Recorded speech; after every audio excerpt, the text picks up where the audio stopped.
Welcome to AnthroDish, the show about food, culture, and identity. I'm your host, Sarah Dugnan. We started out our season last week with an expansive interview with writer and journalist Alice Driver, but I wanted to shift gears and do a solo episode to touch in on some of the updates from the show, life, the universe, and everything. So grab your towels. If you're watching this instead of listening, that is the biggest change. Despite being very averse to the idea of adding video recording to AnthroDish for many, many, many years, I finally come on board. I spoke with a former guest about using a program called Riverside after we had some really embarrassing technical glitches towards the end of last season. And the guest is generally just a very lovely human being, but I really, really appreciated them putting forward their preferred podcast recording space and spent some time over the off season learning about it and all that it had to offer. And it was pretty cool. So, old dog, new tricks.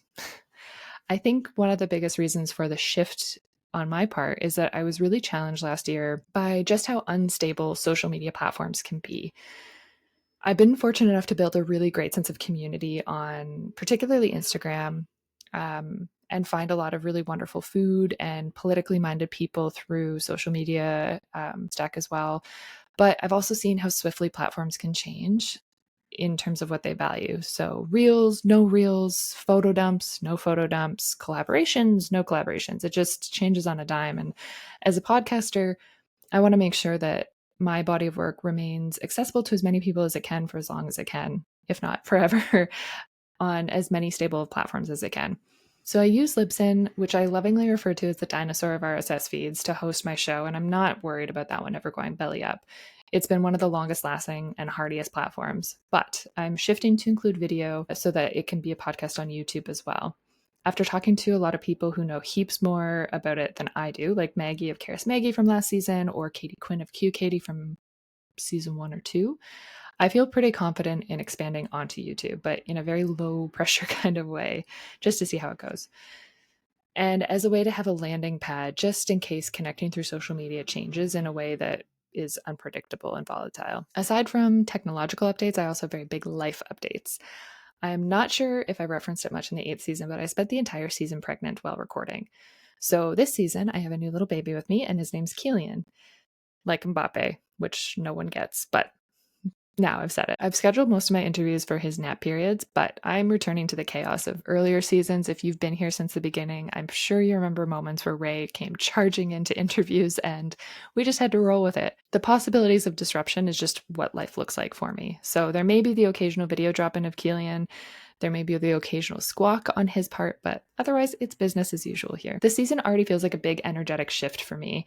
Last year, I had spent a lot of my time after burnout balancing teaching and a 9 to 5, and it felt like I was starting from scratch. I was also really unsure of just general directions in life after my brother passed away, and it took a lot to pull out potential guests for that season. I am really, really grateful we got through it, and I'm endlessly appreciated for the friends that showed up to come back on this show and believed in me when I wasn't really sure what was going on in my life. I was worried a lot about who was listening, what it was for, the typical existential questions that you have when you're creating something. Also, the world just feels so different than it did when I first started out podcasting. Here in Canada, we can't even access news across social media platforms, and Google has also added some restrictions to what news we're able to search through their platform as well. And this is because of a new bill that was meant to make big tech pay to have their platforms feature the work of Canadian journalists, but ultimately is a very complicated dynamic in terms of access as well. Food is also changing, at least to me. I've been writing more regularly on my newsletter, which is at sarahdougnan.substack.com. I've been thinking very deeply about the fractures that we saw early on in the pandemic around the food system and reliability, and how it's really become full fissures at this point. There's so much difficulty in affording food, even if you have a stable job. And grocery stores in Canada have been caught in these historically large price fixing schemes.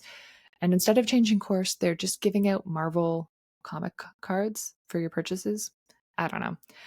I don't see the foodie culture that existed when I started out in 2018. And I'm not sure if it's not proliferating because a lot of millennial foodies are shifting gears in their 30s and 40s. Maybe because it's a luxury to get charcoal ice cream and people just want their broccoli to not be rotting. I'm not really sure, but I'm seeing that as a pretty big shift as well. But what I do know for sure is that we're going into this new era with a clear eye for discussion and analysis around food. The guests that I have this season so far are from many different dynamic realms and perspectives. There's the hard investigations into Tyson meat packers and their treatment of migrant laborers. There's questions around ideas of balancing pleasure and subsistence in North American eating, how climatic change and drought stress have changed olive oil production in Texas, talking back to diet culture as it rapidly changes in the era of Ozempic, finding ways to connect to the idea of nourishment without feeling like you're losing yourself in all the joy and flavors. And there's some more lighthearted explorations too.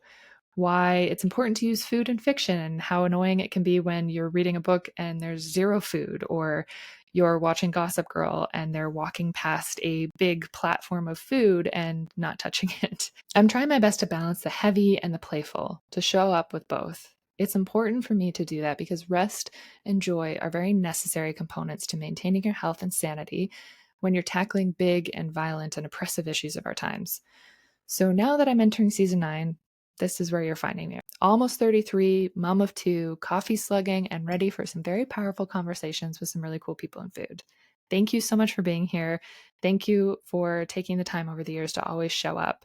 It really does mean the world to me that I get to do this and connect with people. It's truly such a joy, and I hope that you get as much out of it as I do. In addition to my newsletter, which comes out bi-weekly on Sundays, the podcast episodes will come out as usual on Tuesdays.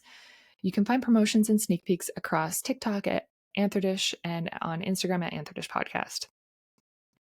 Thanks so much for tuning in, and be sure to tune in next Tuesday for a conversation with journalist and food writer Andrea Bennett on their new book, Hardy. AnthroDish is produced in partnership with the American Anthropological Association. Thank you so much, and we'll catch you next week.